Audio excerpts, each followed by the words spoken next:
예, 오늘은 사도행전 18번째 시간입니다. 사도 바울의 아테네에서의 전도 활동의 그 내용이고요.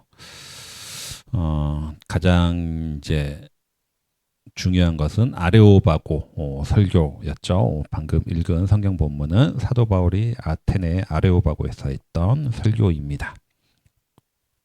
우리는 아테네는 익히 들어서 알고 있습니다. 고대 철학과 예술과 학문의 중심지이고 최초의 민주주의 발상지입니다. 소크라테스, 플라톤, 아리스토텔레스의 고향이기도 합니다. 물론 사도 바울이 아테네에 도착했을 때는 과거의 영광은 많이 쇠퇴했지만 여전히 철학과 문학의 중심지로 존중을 받고 있던 도시였습니다. 그래서 로마의 황제도 이러한 아테네를 존중했기 때문에 아테네는 특별 대우를 해주고 학문의 도시로 인정해 주었습니다.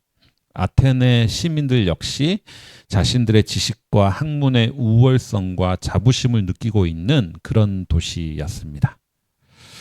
사도 바울도 그 당시 당대 지식인이었기 때문에 당연히 아테네에 대한 약간의 설렘과 기대가 있었을 겁니다. 하지만 아테네에 직접 도착했을 때는 그 기대와 많이 달랐던 것을 보게 됩니다. 이성과 학문, 철학의 도시, 그리고 과학과 합리와 이성이 아주 고도화된 도시라는 기대와는 달리 실제로 와본 아테네는 수많은 신들과 우상들로 가득 차 있었습니다. 어떤 주석가들은 아테네 도시 전체가 신전과 신상들로 숲을 이룰 정도였다라고 기록하고 있습니다. 그래서 당시 로마의 문학가들은 아테네를 이렇게 묘사했는데요. 아테네에는 그 나라의 나머지 지역 전부에 있는 것보다 더 많은 신들이 있었으며 거기에는 사람을 발견하는 것보다 신을 발견하는 게 더 쉬웠다라고 기록하고 있습니다. 그만큼 신상과 우상들이 많은 도시였던 거죠. 그리고 이러한 모습을 본 바울은 격분했다라고 성경에는 나와 있습니다. 아테네의 이런 모습들은 과학과 기술이 초고화된 지금의 모습과 비슷합니다. 우리가 살아가는 이 시대는 이제 AI가 학문의 중심이 되어 모든 산업의 중심이 되었습니다. 인간의 직업도 이제 AI가 다 빼앗아갈 정도죠. 자동차도 이제 자율주행 시대가 얼마 남지 않았고 동작구에도 자율주행 버스가 한 대 돌아다니고 있습니다. 로봇 산업도 빠르게 발전하고 있죠. 우주 산업도 어느 나라가 주도하느냐에 대한 국제사회의 논의와 눈치 싸움이 점점 벌어지고 있습니다. 이러한 시대이지만, 이러한 최첨단 초고도화된 시대이지만 지금도 대부분 모든 사업 방향을 결정하는 경제인들의 탑이라고 할 수 있는 재벌 총수들은 여전히 점집을 찾아다니고 구슬하고 있습니다.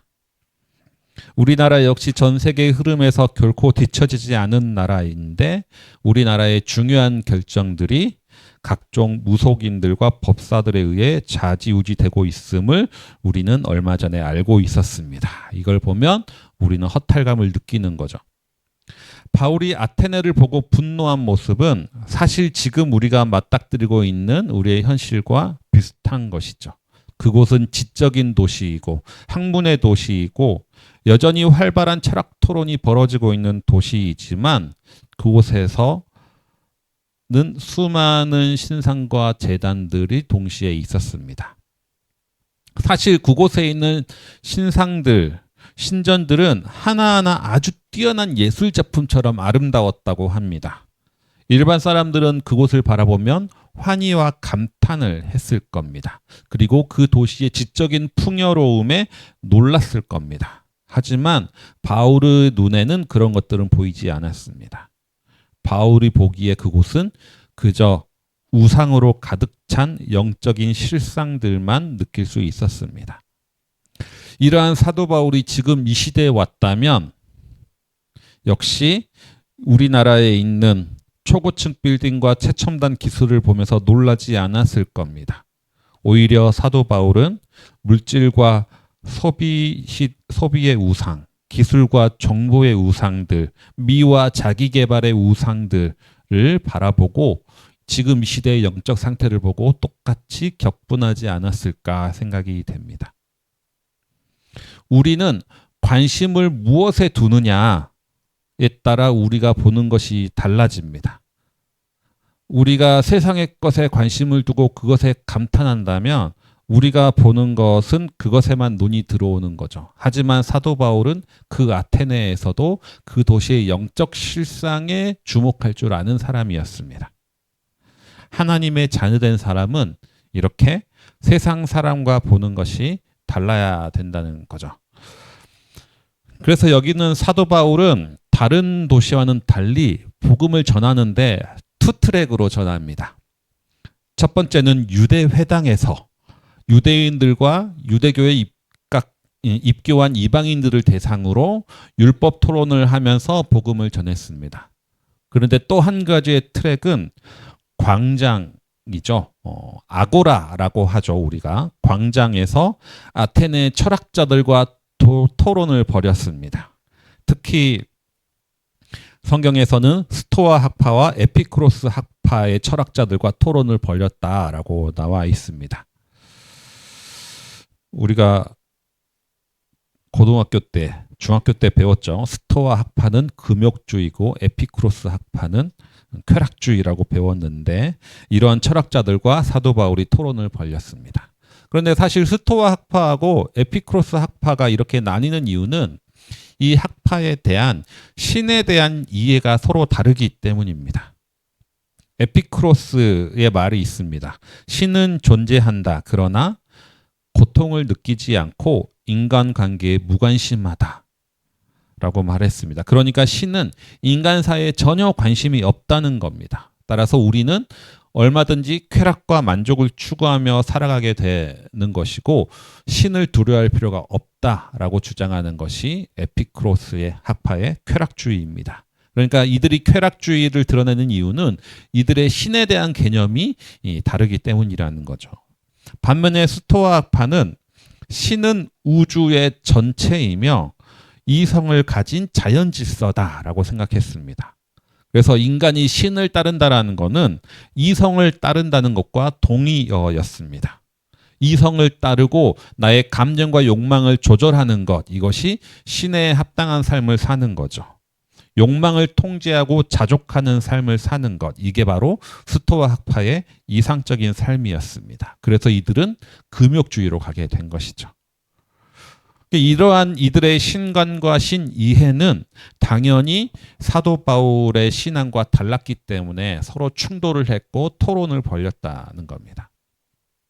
결국 사도 바울의 이 광장에서의 철학자들과의 토론은 결국 아테네 시민들 전체에 관심을 갖게 됐고 결국 사도 바울을 아레오바고라는 곳에 세워놓게 되었습니다. 아레오바고는 아레스의 언덕이라는 뜻으로 고대 아테네에서 정치, 재판, 종교 토론이 이루어지는 장소였습니다. 법정이면서 동시에 강연장이면서 청문회 장소이기도 했던 거죠. 특히 사도 바울 당시에는 새로운 철학 사상이나 종교, 학문이 생겨났을 때 과연 그것이 정당한 것인지, 그것이 우리 도시에서 선포되어도 괜찮은 것인지 아레오바고에서 결정하기도 했습니다. 그래서 오늘의 본문은 바울의 그 유명하면서 논란이 많은 아레오바고 설교가 오늘 읽은 본문이 되었습니다. 사도 바울의 아레오바고 설교 내용은 우리가 같이 읽어봤지만 요약을 해보면 가장 먼저 아테네 시민들에게 너희들은 종교심이 많다라고 말하면서 너희들이 알지 못하는 신을 위한 신전을 세우는 것도 우리는 봤다. 그런데 내가 너희에게 알지 못하는 신이 누구인지를 가르쳐주겠다. 라고 말을 하면서 여호와 하나님을 소개합니다. 여호와 하나님은 만물의 창조주이시면서 우리의 인간 역사에 개입하시는 분이시다. 그리고 아테네 시민들의 죄를 지적하고 있는데 바로 하나님의 우상을 새겨 만든 것이 죄이기 때문에 여러분은 회개해야 된다라고 말을 합니다. 하지만 마지막으로 예수님의 부활을 이야기하면서 우리도 회개하면 살 수 있는 희망이 있다라고 얘기하면서 아레오바고의 설교, 어떻게 보면 강연을 마무리를 했습니다. 이제 보시면 사도 바울의 아레오바고 설교는 그동안 바울이 했던 다른 설교들하고 약간 스타일이 전혀 다르다는 것을 알 수가 있습니다. 첫 번째는 우리가 상황화라고 하는데, 아테네 신들에 대한 문화적인 접촉점을 찾아서 복음을 전하려고 노력했다라는 겁니다. 그들이 가지고 있는 종교심에 대해서 호소를 하고, 그들이 만들었던 알지 못하는 신에 대한 제단에 대해서 이야기를 하면서 접촉점을 찾아서 여호와 하나님을 전하려고 했다. 상황화의 방법을 사용했다라는 겁니다. 두 번째는 상대방의 언어와 논리를 이용했다라는 겁니다. 사도 바울이 복음을 전할 때는 보통 구약의 이야기 사건들을 이야기하고 그 구약의 예언자가 바로 예수 그리스도라면서 이렇게 복음을 전하는 스타일이었는데, 여기서는 구약 성경을 전혀 인용하지 않고 오히려 그리스 시인의 문장을 이용하는 것을 보게 됩니다. 인용하는 것을 보게 됩니다. 그리고 율법에 대한 논쟁도 하지 않았고 최대한 이성적인 논증 방식을 사용해서 복음을 전하려고 했습니다. 상대방의 언어와 논리를 최대한 사용했다라는 거죠. 그리고 세 번째는 창조주 하나님으로부터 복음 전달을 시작했다라는 겁니다. 우리가 개신교 교리의 핵심, 개신교 복음의 핵심이 두 가지라면, 첫 번째는 하나님의 창조고 예수 그리스도의 구원, 이렇게 두 가지입니다. 그런데 하나님의 창조는 보통 보편적인 개념입니다. 신이 이 땅을 창조했다라는 개념은 우리 개신교, 기독교에만 있는 것이 아니라 다른 신을 믿는 종교들도 다 가지고 있는 개념인 거죠. 그러나 예수 그리스도를 통한 구원, 그분의 십자가와 부활은 특별적인 요소입니다. 특별성의 요소입니다. 그래서 신이 있고 이 세상을 신이 창조했고 우리는 그 창조 세계를 보존하고 지켜야 된다라는 말은 소수의 무신론자를 제외하고는 어느 정도는 다들 동의가 하는 내용들인 거죠. 그런데 예수를 믿어야만 구원 얻는다라는 것은, 이런 얘기를 하면 다른 종교는 돌아서게 되는 겁니다. 사도 바울 역시 모든 보편성을 가지고 있는 하나님의 창조 이야기를 통해서 복음 전달을 시작했다라는 겁니다. 그리고 마지막 다섯 번째 특징인데, 이게 사실 가장 논란이 됩니다. 아레오바고 설교에 대해서. 예수라는 이름과 십자가를 직접적으로 언급하지 않았다라는 겁니다. 우리가 제일 마무리 부분을 읽어보면 그냥 하나님이 선택한 한 사람을 죽음에서 살리셨다라고만 이야기하고 있습니다. 예수 그리스도를 십자가에 못 박아 죽었다라는 문장 자체가 아예 들어있지 않은 것을 우리가 보게 되죠. 그 이야기를 하면 아테네 시민들은 바로 돌아설 것을 알았기 때문인 거죠. 어쨌거나 이 사도 바울의 아레오바고 설교가 논란이 되는 이유는, 이렇게 했던 사도 바울의 아테네 설교는 사실상 실패한 것이다라고 주장하는 목사님들이 많기 때문입니다. 그리고 저도 어릴 때부터 이 본문을 가지고 설교 들을 때는 항상 이렇게 들었습니다. 사도 바울의 아레오바고 설교는, 사도 바울의 아테네 전도는 실패다. 이 설교를 실패라고 말하는 이유는 크게 두 가지인데요. 첫째는 바울이 아레오바고 설교를 통해서 믿게 된 사람이 거의 없었다라는 점입니다. 디오누시오와 다말이라는 두 명의 이름이 등장하긴 하지만 그 밖에 아주 소수의 사람만 관심을 받았기 때문에 이 설교는 실패했다라는 겁니다. 그리고 그 다음에 사도 바울은 아테네에 다시 3차 전도 여행 때 여기를 들른다거나 이곳에 편지를 쓴다거나 하는 것도 전혀 남아있지 않습니다. 그래서 사도 바울의 아테네 전도는 실패다라고 주장합니다. 또 한 가지는 이 사도 바울이 아테네 사역을 마무리한 다음에 고린도로 떠나거든요. 그런데 고린도전서 2장에 보면 뭐라고 쓰여 있냐면, 믿음은 사람의 지혜에 있지 않고 하나님의 능력에 있다라는 이런 문장이 있습니다. 그래서 여러분에게 복음을 전할 때는 나는 사람의 지혜로 하지 않고 하나님의 능력으로 여러분에게 복음을 전했다라고 말합니다. 이렇게 사도 바울이 고린도에서 이런 얘기를 하는 이유가 뭐냐? 바로 아테네에서 최대한 사람의 지혜를 통해서 복음을 전하려고 했던 자신의 전도 사역이 실패라는 것을 인식했기 때문에 이런 말을 하는 것이 아니냐라는 주장인 거죠. 그러면서 그 실패의 원인이 뭐냐?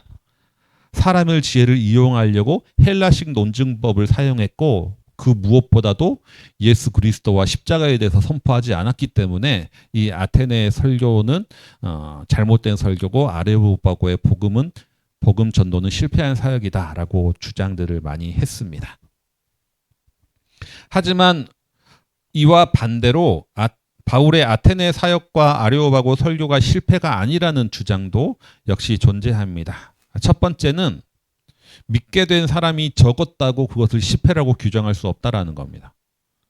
사람이 신앙이 생겨나고 사람의 믿음이 생겨나는 것은 하나님이 하실 일이지 바울의 실력과 바울이 가진 전략과는 거리가 멀다라는 겁니다. 오히려 믿는 사람의 숫자를 가지고 성공과 실패를 규정한다는 것 자체가 어쩌면 성장주의의 폐해이고 반성경적이다라는 주장입니다. 또 두 번째는 사도 바울이 본인이 얘기한 것처럼 그 사람은 율법 아래에 있는 사람한테는 나도 율법 아래에 있는 사람처럼 복음을 전했고 지혜로운 자들 만나면 나도 지혜로운 자들에 맞춰서 복음을 전했고 능력을 구하는 사람에게 나도 능력에 맞춰서 복음을 전했다. 성령의 능력으로 복음을 전했다. 원래 상대방이 누구냐에 따라 전도 방식을 계속해서 바꾸어 나간 것이 사도 바울의 사역 스타일이었다라는 겁니다. 오히려 사도 바울의 이 아레오바고 설교는 다른 문화권이나 다른 종교인들이나 그리고 이성적이고 철학적 판단을 중요시하는 사람들에게 복음을 전하는 아주 모범적인 사례다라고 이야기를 합니다. 그리고 지금 현재는 이렇게 보는 편, 후자의 생각들이 훨씬 더 우세한 상황입니다. 아무튼 말씀을 정리해보면 사도 바울의 아테네 전도와 아레오바고 설교를 통해서 우리가 배울 점들이 있습니다. 첫째는 우리가 하나님의 자녀라면 하나님의 시선이 머무는 곳에 우리도 관심을 두어야 한다는 점입니다. 하나님은 이집트의 화려한 피라미드와 스핑스와 같은 건축물에 시선을 두지 않았습니다. 그곳에서 고된 노동에 시달리고 있는 이스라엘 백성들을 눈여겨보셨습니다. 사도 바울은 아테네의 고도화된 철학과 학문과 예술적인 조각상에 감탄하지 않았습니다. 그 도시에 있는 만연해 있는 우상들과 영적 상태를 주목하고 사도 바울은 격분했습니다. 이처럼 우리도 하나님이 눈여겨보는 것에 우리도 관심을 가질 수 있어야 된다라는 점입니다. 두 번째는 복음을 전하면서도 상대방을 존중하는 태도입니다. 사도 바울은 이 격분한 감정 상태를 가지고 있었지만 상대방을 공격하지도 않고 무시하지도 않았습니다. 오히려 아테네인들의 종교심을 존중해주고 그 안에서 복음을 전하려고 최대한 노력을 하는 모습을 보게 됩니다. 복음을 전한다는 명목 아래 사회 질서를 해치고 불편함을 가중하는 방식으로 전도를 하는 것은 안 된다라는 것을 전도를 하는 것은 사도 바울의 방식과는 다르다는 것을 우리는 알 수가 있는 것이죠. 복음을 전하면서도 상대를 존중할 줄 아는 태도가 있어야 됩니다. 그리고 셋째는 지적인 호기심을 갖는 것과 신앙을 갖는 것은 다르다는 것을 우리는 알 수가 있습니다. 아테네는 사도 바울이 그동안 사역했던 사역지와는 다른 곳입니다. 다른 곳에서는 복음만 전하면 막 핍박하고 반대하고 내쫓고 막 때리고 했지만 오히려 그곳에서는 믿는 사람도 많았고 교회도 세워지고 많은 사람이 바울을 따랐습니다. 하지만 아테네는 전혀 그렇지 않았습니다. 핍박도 별로 없었고 오히려 자유롭게 토론할 수 있었습니다. 오히려 아레오바고에서 마음껏 복음을 전하라고 그야말로 멍석도 깔아준 곳이 아테네였습니다. 하지만 이렇게 좋은 환경이라고 해서 많은 열매가 맺어지는 것도 아니었던 것이죠. 결국 소수의 사람들만 믿음에 이르게 되었습니다.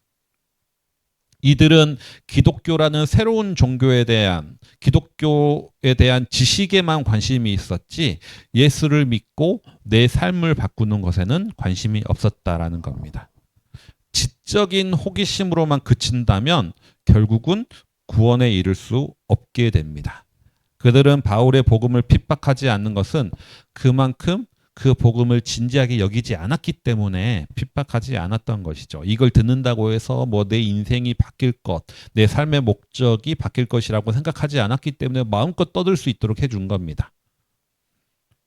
어쩌면 친절하고 나이스한 무관심보다 불친절하고 불편하게 만드는 열정이 더 진리에 가까울 수 있음을 우리는 알게 되는 것이죠. 그리고 마지막으로 이렇게 믿는 사람이 얼마 되지 않았지만 그럼에도 불구하고 바울의 사역은 멈추지 않고 계속되었음을 우리는 압니다. 사람이 믿음을 갖게 되는 것, 사람이 복음 안에 들어오게 되는 것은 하나님의 영역입니다. 결과를 하나님께 맡길 수 있는 사람이 내게 주어진 사명을 계속할 수 있는 것이죠. 이러한 사도 바울의 아테네 사역은 어쩌면 우리가 살아가고 있는 지금의 현실과 가장 비슷한 모습이지 않을까 싶습니다. 우리는 사실 교회 다닌다고 매일 핍박당하고 공격당하는 시대는 아니죠. 지금은 그저 무관심의 시대를 살아갑니다. 가끔씩 미디어나 강연을 통해서 교회와 기독교 교리, 교회 역사 같은 것에 사람들이 관심을 갖긴 하지만 그것은 내 인생을 헌신하고 신앙하기 위한 관심이 아니라 그냥 지적인 만족을 위해서 이때가 훨씬 더 많습니다. 그러나 이러한 시대일수록 이러한 시대를 하더라도 우리는 사도 바울처럼 열매를 많이 맺지 못하더라도 이 시대적 사명을 감당하며 살아갈 줄 아는 저와 모든 성도님들 되시기를 바랍니다.